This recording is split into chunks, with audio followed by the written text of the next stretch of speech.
All right. Yeah, magara ngati iwi Jesse. Ngati wenya wabekul murambaga. Ngato winangana nginugal wenya murambaga. So my name's Jesse. I'm a Wiradjuri Wangaaypuwan man. I'm currently sitting in a Wabekal country, and I acknowledge and pay my respects to everyone in the room here, in the virtual room, and the country that you're on as well today. So. Do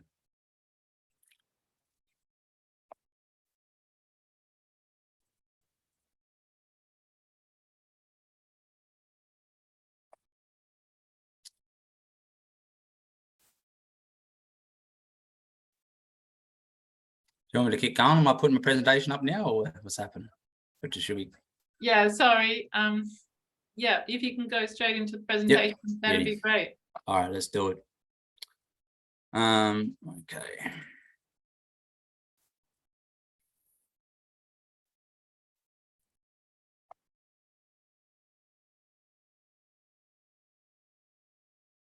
All right. You all see that all right?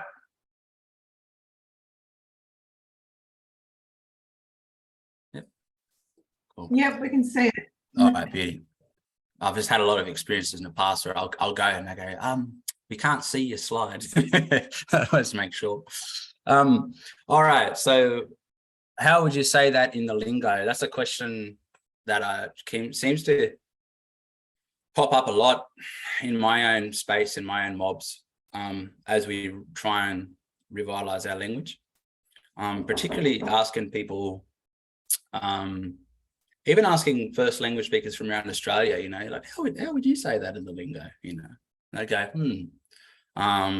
and also when listening to sound files of old speakers, they would ask questions. They would sort of try and ask, you know, how do you say that you sat down next to the dog, you know? And that you can see them, they take a little while because they're thinking in their first language, and then they have to translate it in English. So I think it's this year is really prominent for me at the moment, my mob, as we revitalise our language, but also maintaining the way culturally, the way we think about our language, and maintain our cultural ways of being and our sovereignty in that as we recreate it. And how do we engineer words? But I don't know, I'm not sure if I like the word engineer. I've been sort of umming and ahhing over that. How do we recreate the word, or how do we, you know, so, but I've got a lot of pictures throughout the slide too. So this place is a very special place on my ancestral country out at Mount Grenfell, which is near Cobar.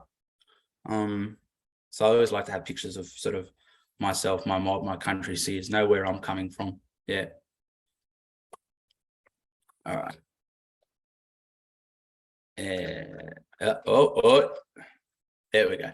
Okay, so just as location of where these language groups are, I'm not going to be exact.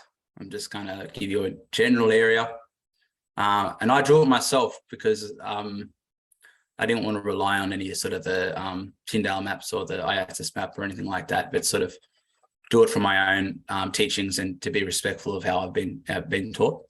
But yeah, these are the approximate countries of the Wangaaypuwan, Wiradjuri, and Wangaaypuwan, out sort of central and western New South Wales. I'll also use the word Ngiampa and Wangaaypuwan interchangeably. Ngiampa being what we call our language, so as well as the Wangaaypuwan calling their language Ngiampa. But when you want to distinguish between the two, that's when you'd say Wangaaypuwan and Wangaaypuwan. And then these are some prominent places throughout that country there, like, and I've sort of, yeah, I'll put it in my own orthography as well. Like you'll see, like Cobar is Gulbar, named after that place in the red ochre. And also being transparent about the orthography that I'm using. It's really hard, as you probably already know, in choosing the right orthography that's appropriate. It fits all the needs. So the Wangaaypuwan tend to use the G's and the B's, and the Wangaaypuwan use the P's and the K's. So, and where my mob's from, Dubbo and Ningen, Wangaaypuwan country at Ningan there, sort of, the sounds are kind of in between. So I do use it sort of interchangeably, the G's, P's, K's, T's, etc. Oh, that's just zoomed in on. Yeah. See, I haven't drawn lines either. Just the general areas. Yeah, like I said, so you know where I'm coming from and my own mob and where, my standpoint, I guess. This is sort of my family. It's my great-grandfather there, Henry Ship. That's my nana's father. And then his brothers and brother-in-laws. And so that's at Miles Street, North Dubbo. This is his mother here, old Auntie Ada, old Ada Ship.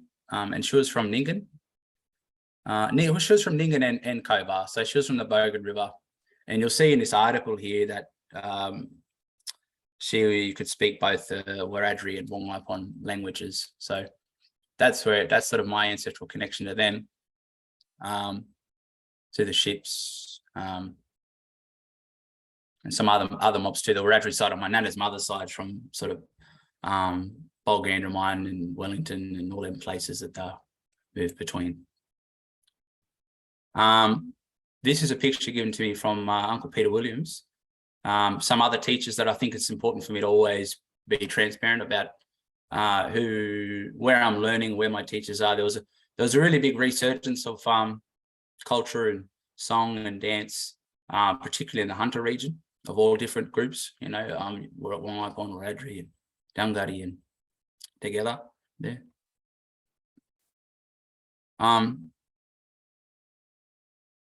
So today, recreating words without first speakers to ask. So how do we describe a song? So my background is song.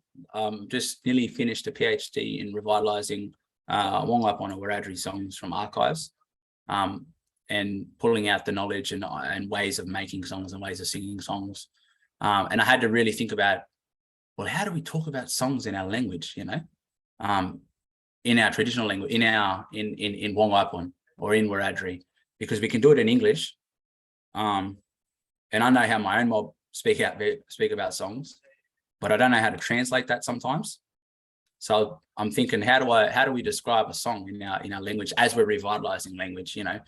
Because if we rely on the Western terms, we're going to come up with things like melody, key signature, when they're really irrelevant, because the singers don't stick to a key signature. They're not thinking about sticking to a key signature.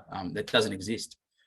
So at least on the archives, when they're not Western music trained, they're just cultural people. So I had to really think about what is appropriate when we're describing songs.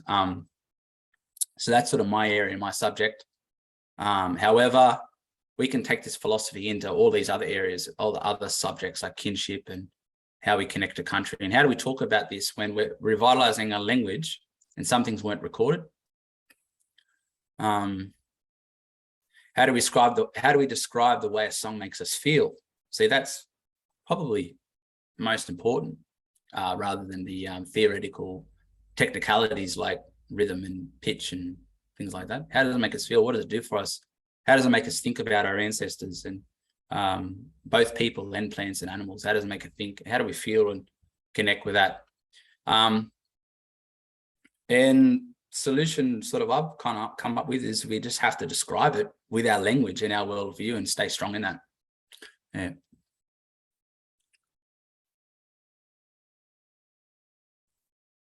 So I'm trying to work out, is it up or down? No, I must need to go like this. There we go.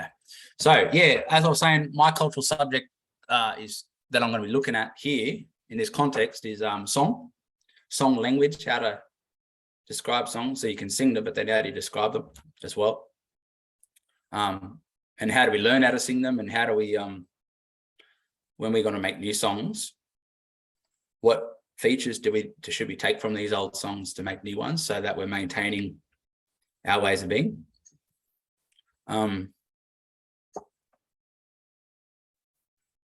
Actually, I'll start off one. So there's this old song that was going around when my nana was a kid, and there's lots of different versions of it. and it's in a mix of both English and lingo. We don't entirely, not entirely sure what lingo, because there's lots of versions of it. That some of you might know it. It's called Jackie Jackie, and there was a version on the south coast, and then there was a version out where my nana was living. Her father taught it to him, so it was a funny little song. But as I've kind of delved more into it, it's actually there's a lot of deeper meaning attached to it. So it goes, Jackie was a smart young fella, full of fun and energy. He was thinking of getting married, but he didn't ran away, you see. Yeah, and there's lots of other verses to it. But I remember that part there, that lingo part always stuck out to me. And like when my nana was teaching it to us, we'd just crack up and we'd love it and fill us up, So how does the song make us feel, And because the way the song makes us feel is actually going to tell us more about the song than the lyrics itself. So how do we describe that?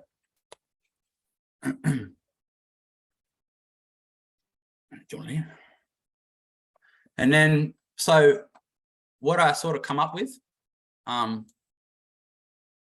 finding words to describe the songs, like Burpi is like the equivalent of beat, because there is beat.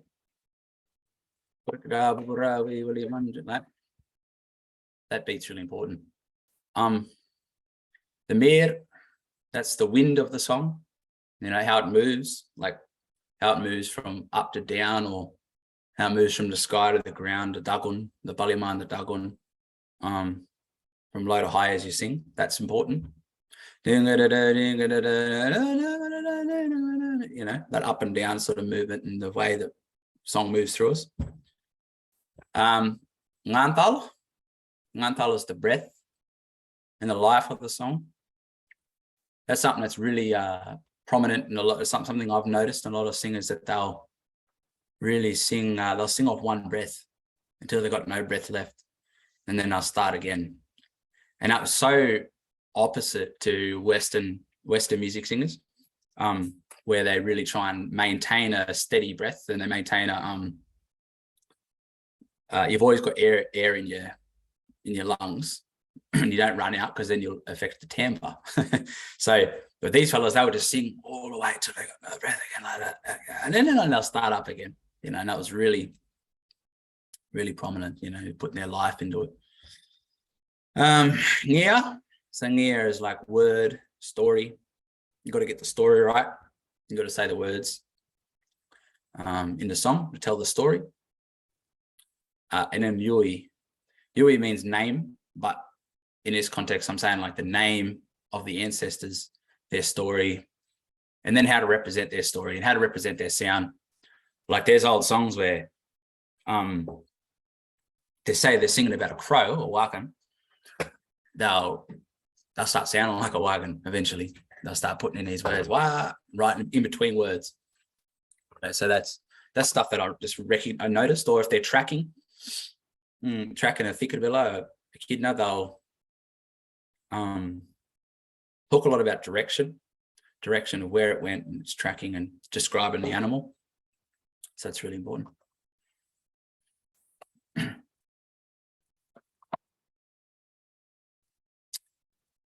So this is an example from an old song about tracking a thickervilla. The song was sung by many people, a lot of the king families from out Keewong and Murrumbidgee, and so they sung it, but they reckon it was made by old Mulbong, which a lot of people still know today. And in terms of the lingo it's in, old Archie King said, well, it's sort of a mix between Wiradjuri and Wangaaypuwan, because I know they spent a lot of time together, particularly in that cusp around the Lachlan River people, into the sort of the dryland people around Trotter and Keewong Station. So, and that become really prominent to me, because when you've got different mobs together, a way of being respectful of them is to speak in their language to them. You learn their language, they learn your language. So I know that happened a lot. some of the words here. Ngarantil giri ngati karpela nga maratalpa tungena kala turu kagarima ngina lambala nga wichunge dunenga nga, and it's got this rhythm to it as you start to say the words. But this translation too is very loose. So the translation was from some conversations from old Tamsin Donaldson speaking to Archie King, and then also from John and Ernie King describing the song. So they didn't do direct translations. They just talked about the song. They didn't do line for line because that's actually can be difficult to do. Sometimes things don't translate well, which reiterates the importance of this topic, you know. So they'll talk about the song. So I'm trying to match the conversation to what the words might be. Like you got Thikabilla in there, that's a kidna. Maratalpatu, long time ago, I was tracking this thing. And this word here, turukal, is interesting. So turukal, that's when Archie King goes, that's a Wiradjuri word. Tracking. But then Thikabilla is what a lot of the Wangaaypuwans call a kidna, whereas a Wiradjuri is usually called a kidna Wandiali. So it was interesting. So that's the first section, which I just called a Ngathikabilla section. I didn't call it a section or a strophic form or any fancy like that. Because if I did that, and this reiterates my point, if I called it a section and say it's in a binary form, that's my mob's not going to know what that means, and it just excludes them. Whereas if I say that Ngathikabilla section, I'll go, yeah, I know what you're talking about. You know, so that's why recreating this language for us is really important. Ngana section. So that's the next section. So he sings that a couple of times and then he goes to this section. So loose translation is go there, go back. He did see it there. And there's little direction words like ngulungur. It means to be in front, or ngulungur, I should say. Ngulungur, be in front of it, on the front side. And ngulugani wagani, ngananginengeche. There's a lot of directional as well, like ngana over there. And then this last line here, tina ngana garpo, ngulungini, means his foot tina is there, it's stopped. So he's telling you how to track.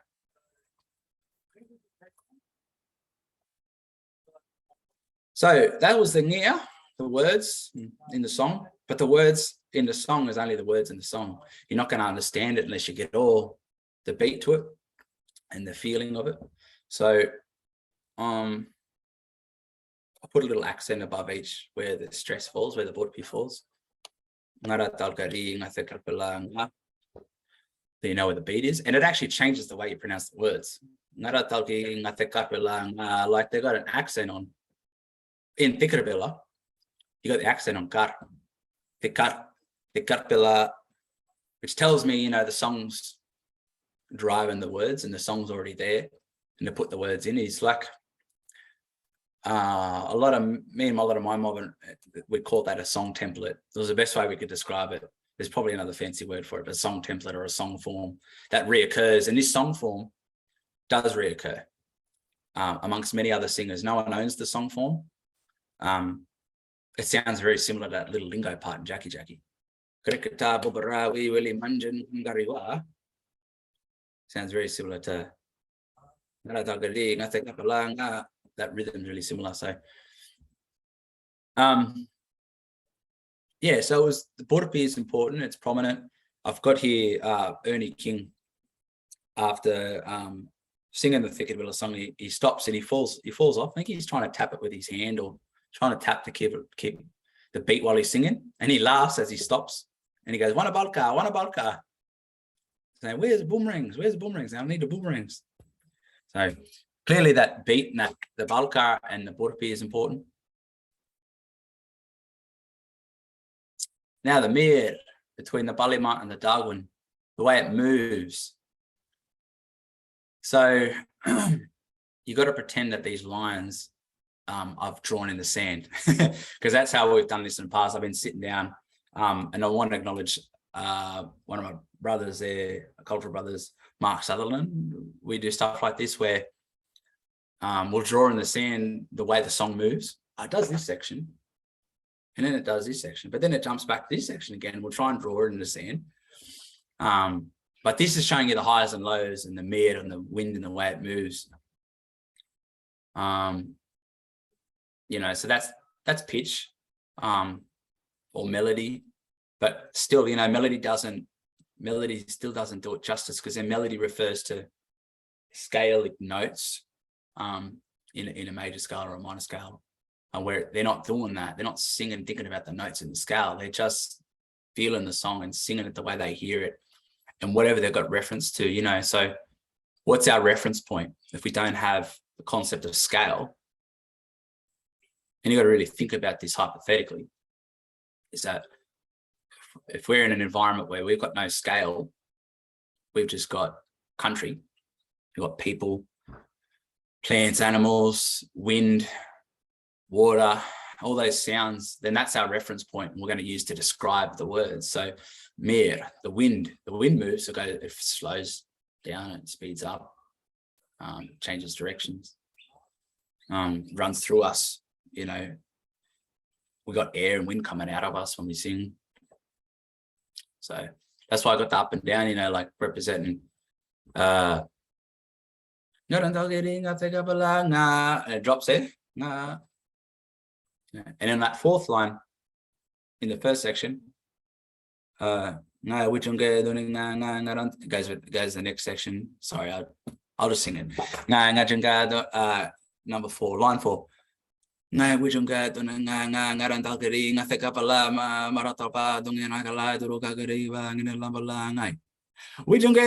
goes back up again. So you can sort of see how it moves and represent that in the sand.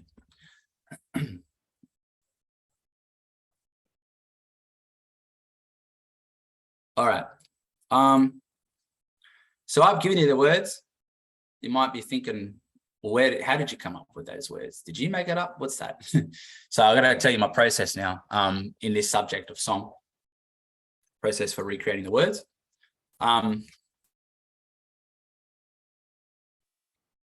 Probably one of the, well, they're the two most important things. So listening to the sound files of first language speakers. That's like the reference point. That's the knowledge source. Do they use these words? How do they describe the song? How do they describe beat? How do they talk about the songs? Because then that's us learning from our elders and our knowledge holders, and even though they've passed away, you know, learning from their I call it an oral history. It's oral history, continuing in their knowledge and their spirits being carried on, teaching us still through the sound files. So it's a really important medium that I've used, or method I've used. And then also just as important is yarning with your own mob. How do they talk about the songs? You know, rather than conforming to other knowledge systems like Western music knowledge systems, and we're sticking to the way we talk about them. And that's not to say that we're rejecting Western music systems, because, you know, we welcome new knowledge and we can adapt. And at times that might be appropriate, particularly if you're making choir pieces or if you're doing contemporary songs and you want to put language in contemporary songs and you want to work out what key it's in to play it on the guitar. Like Western music is, you know, would be appropriate in that sense. But we really want to stay sovereign in our thinking. You know, we want to stay sovereign in our cultural worldviews. So yarning with mob, how do they talk about the songs? And like I said, my brother there, that would draw in the sand and things, and trying to respect that. So me, an old Wiradjuri man, old Fred Reese, when he was singing these songs, he'd sing these series of these songs, and he would say, he'd sing the same song, he'd sing the same song template or melody, or however you want to describe it, had the same sound, and but different words. And I think, I can't remember exactly how she quoted it, Janet Matthews, the recorder. Oh, that sounds like the last one, you know, the way she talks. And he said, yeah, they all sound the same, like they got the same air right through. So they all sound the same, like. That's how they all talk, put like at the end of everything. So and they got the same air right through. So air, same wind, same feel. Yeah.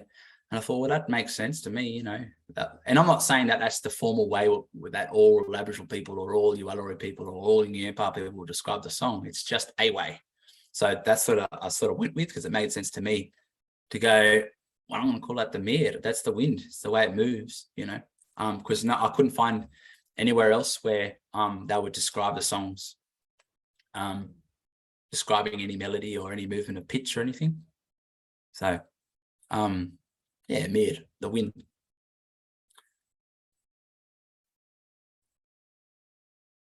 So the Borapi, that was described in some work from Thames and Donaldson, speaking to Wangaaypuwan speakers, old Arnie Eliza Kennedy. And this was taken from the Wangaaypuwan book produced by Thames and Donaldson as well, the transcription of it, transcription of the interviews, of the conversations. Ngupang galejango watilogongal wakai mil waki. So that translates to a married couple used to sing their song for them. Kurtiga yanmi kalgangalogo. He kept up with the song with his boomerang. Winaro logo Borapi. That's the old 1R here is a trill in the way that was written at the time. So his woman beat time to keep up with the man with his boomerangs. And she uses the word Borapi, and then years, a past tense tag, but Borapi is the beat.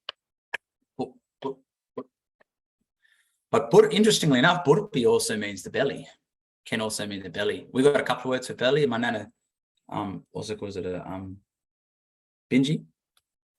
So I'm not sure, maybe there's a different, maybe it means, I'm not sure, but but it can translate to belly. So once again, it's our reference point. Like if we're going to describe beat, then we're only going to use things that we know, and body parts then become really important too. Because everything's living and everything's a breathing, living thing with body parts. So Borapi is belly, but it also means the beat, to keep time. And I should also want to pay my respects there to old man, old Fred Biggs, Wangaaypuwan man, his wife Nancy Biggs. So this was photo was from Jeremy Beckett when he was recording them at Murray Bridge, and he was a really important old songman there. So I think they ended up, the reason I've got that there is they ended up saying that he was the man, who would sing the songs, and then therefore most likely Nancy Biggs was with him. So I think it's important to always honor these people as we move forward. These are real people that did this, and to keep their pay respects to them, and that their knowledge is still going, still teaching us. All right, the ngantal. So that's that breath, which is kind of like the air and the wind as well, but it's another way of describing it. Ngantal. So this was from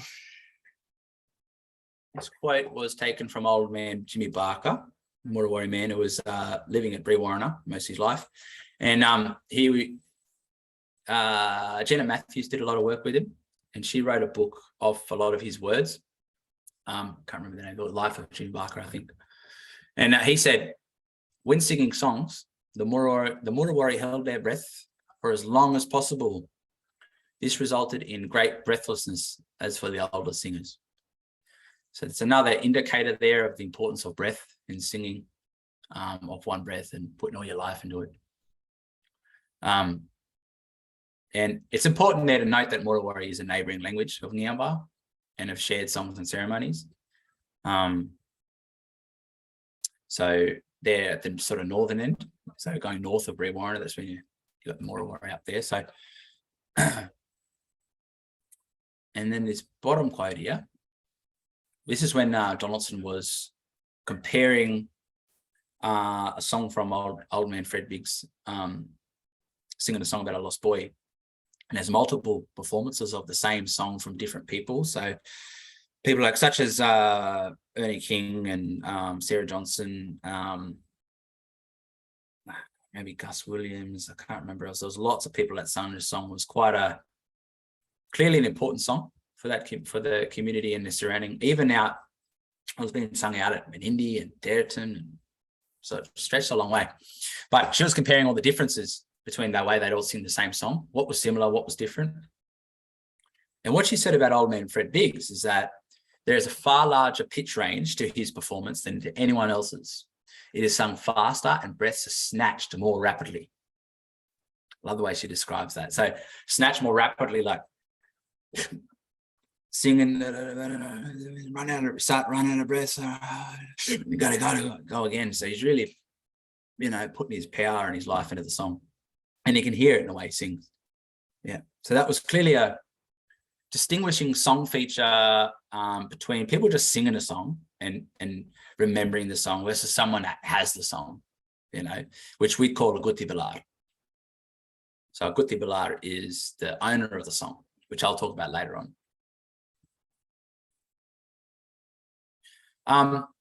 And then, of course, other words to describe songs. You could talk about the ngata, the taste of it, like tasting food. If you're going to compare like a kwandong or, more of a tangy taste to something that's a bit more sour or bitter or whatever, I can imagine if you're thinking songs the same sort of way, comparing different singers and how it feels, how it tastes. The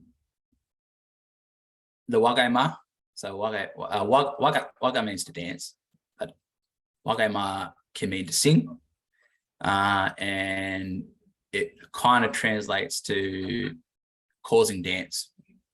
So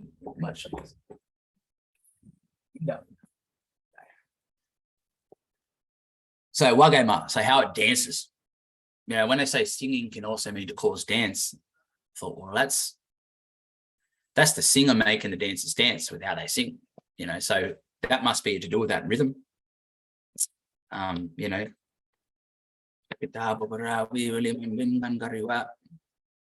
the rhythm that makes you want to move, so that's the Wangaaypuwan. And then the ngaganma, the feeling of it. How does it feel? I literally know when the wind hits your face, ngaganma. Yeah. How does it feel inside? Because that's meaning, and that's that stuff, where I started to realize how important us as Indigenous, First Nations, Aboriginal people, in sort of describing our own songs, and the insight that we really have, the insight that we have as First Nations people into our own cultural songs, is the feeling tells us what it is. So because it's in us, especially when you're listening to your own ancestors, and you can make out words and lyrics that can be, sometimes the meaning can be quite cryptic and they don't always explicitly tell you what it means, but the feeling of it can tell you what it means. So I've heard two different songs. So I've heard the same song by two different people, and I've felt a completely different meaning from them. There's another song in that old in that Ngampa book. It's talking about blackfellas, we didn't used to live this way. He's talking about how the mob, they said, he's described them as like, your mob get randy on your food. I've heard two different performances of that. Well, I don't want to call them performances, two different people singing the song, and one of them was sort of just remembering the song, and then the other one was singing it like they've heard it all their life, and when you hear it the first time, you just listen. I was just listening to the words and going, oh, he's making fun of his people, or for getting caught up in the white man's food. But then when I heard the other version with a feeling behind it, I went, oh, hang on, this isn't a funny song, this is actually quite a sad song. So ngaganma, the feeling of the song, which tells you, like that Jackie song, there was a funny song. Like my nan always laughs about it, and she talks about her dad singing it on a Friday night when he's drinking and having a good time. And there's that humorous side to it. But I can also feel, once again, a lot of sadness. And it's interesting the way our mob deal with sadness through humor as well. So the feeling of it really tells you a lot. So that's songs. That's me, my example and context around what language to use and my process for how I've had to describe the songs our way and in an academic setting in song, the subject of song.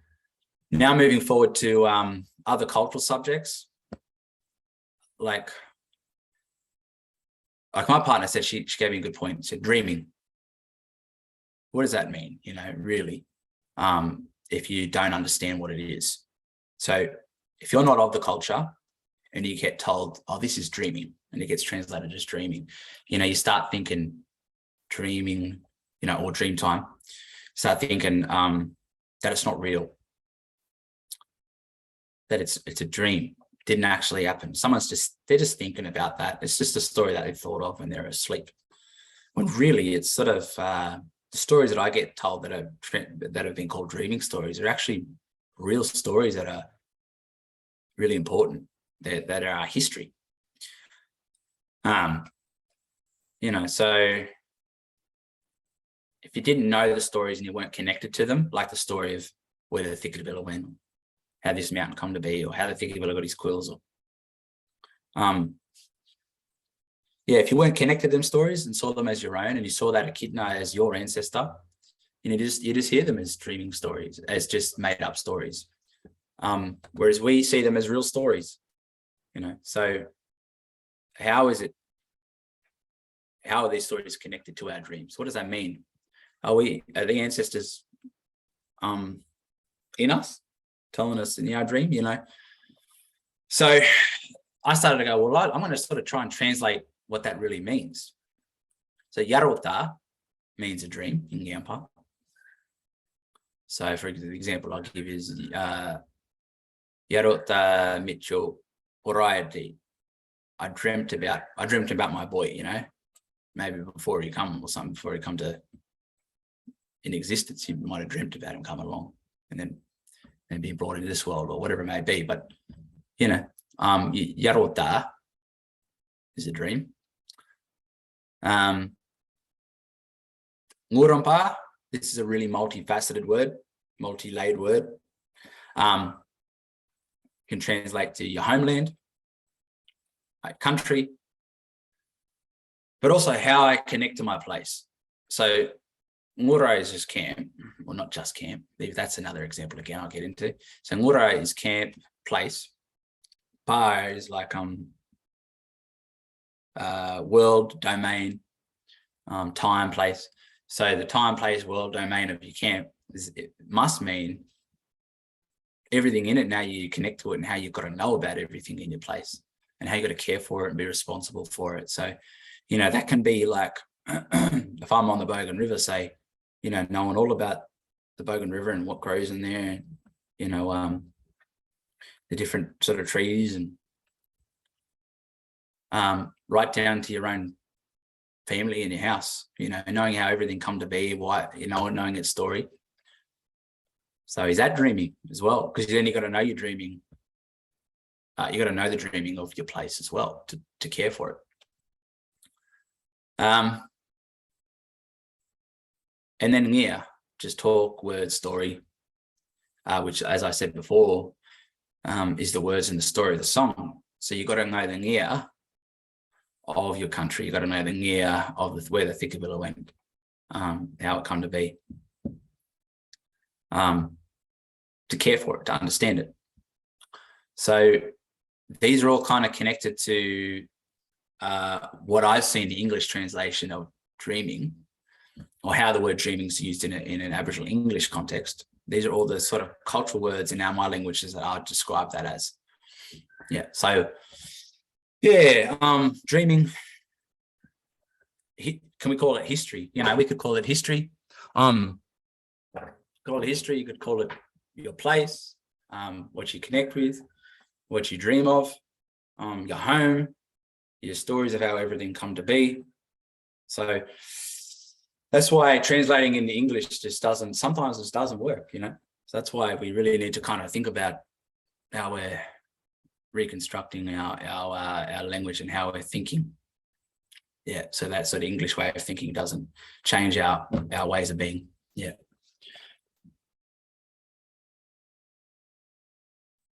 So then that was the dreaming example.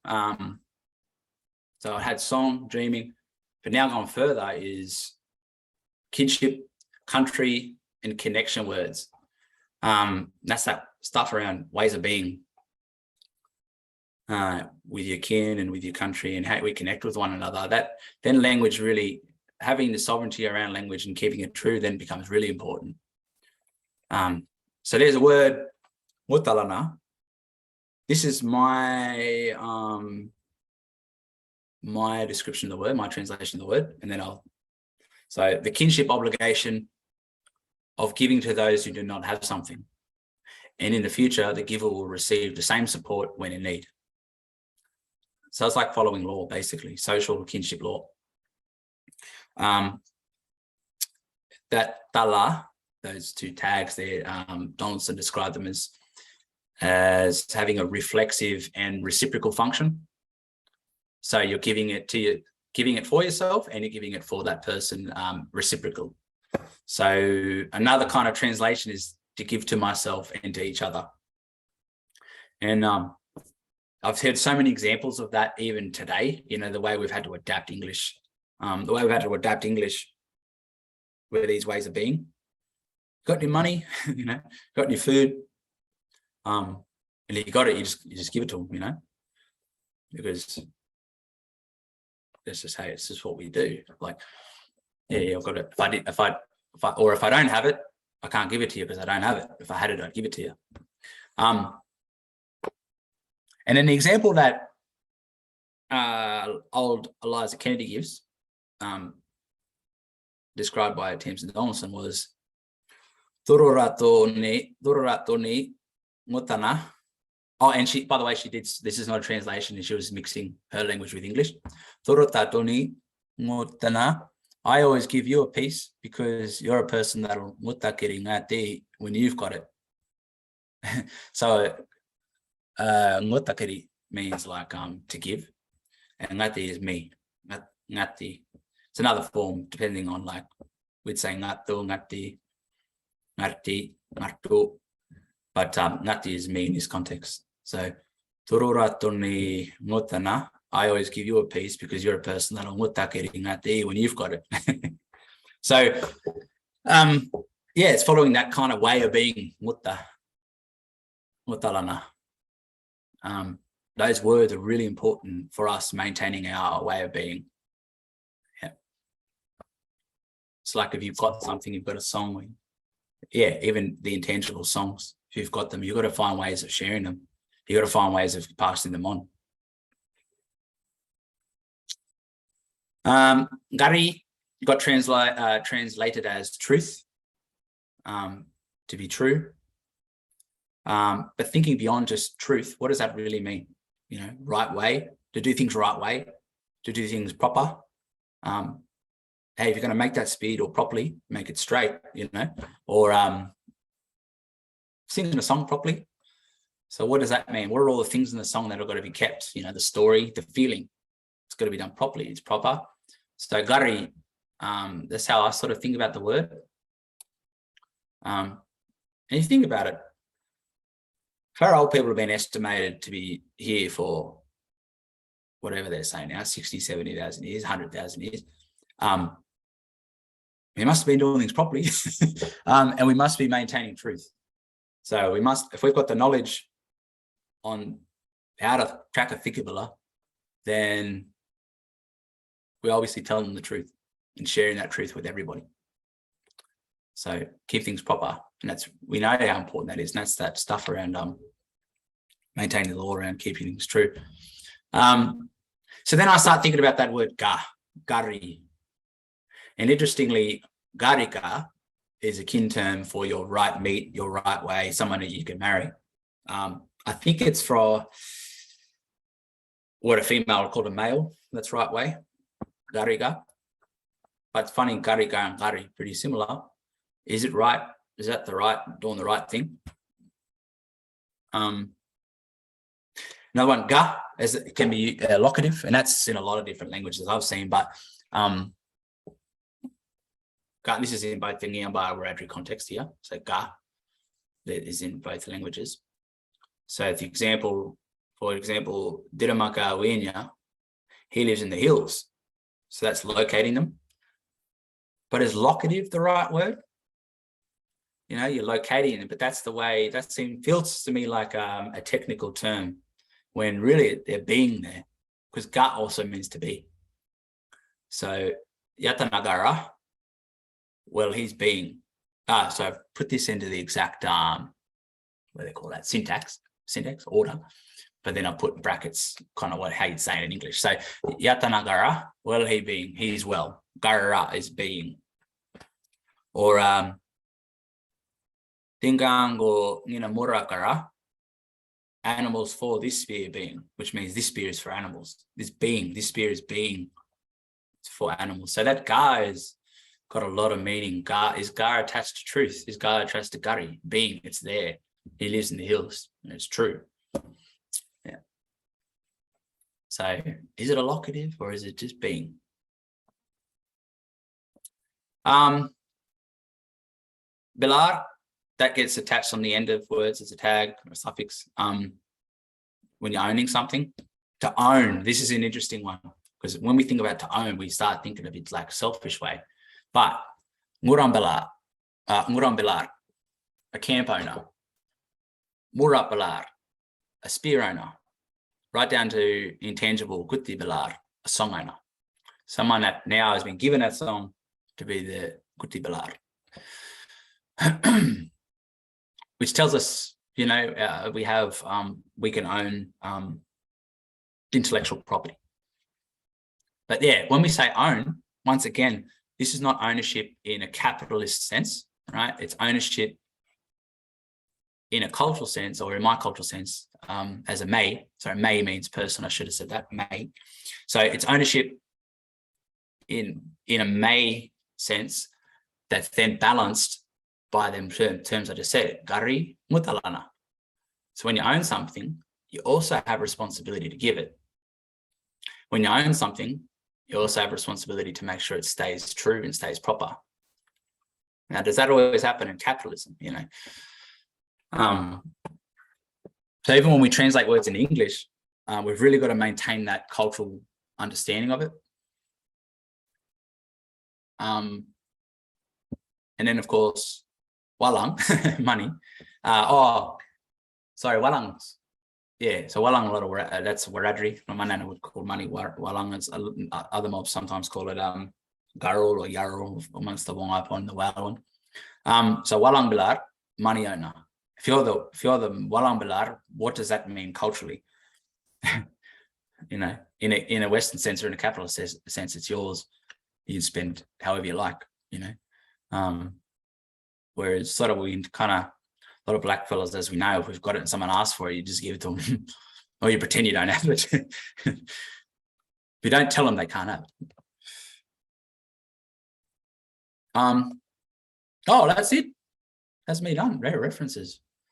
So moving on now, I just sort of want to open it up now to questions, discussion, thinking about that, because this is just my story. Okay, this is just my perspective, coming from that standpoint I told you before, from my own family, from Dubbo and Ningen and Wangaaypuwan, Wiradjuri, looking at the Wangaaypuwan sources and having to recreate it. But I really sort of want to open up the conversation now to, recreating words without first speakers to ask. When we have to revitalize it, and we don't have fluent first speakers, that how do we talk about the way a song makes us feel? So I talked a little bit about that, but how do we talk about the connection to our kin, grandmothers, brothers, sisters, uncles, aunties? How do we describe that? How do we talk about our ancestors in general? And how do we talk about the connection to our country? Do we talk about that feeling, and do we talk about body parts, and what do we do? So that's me. That's what I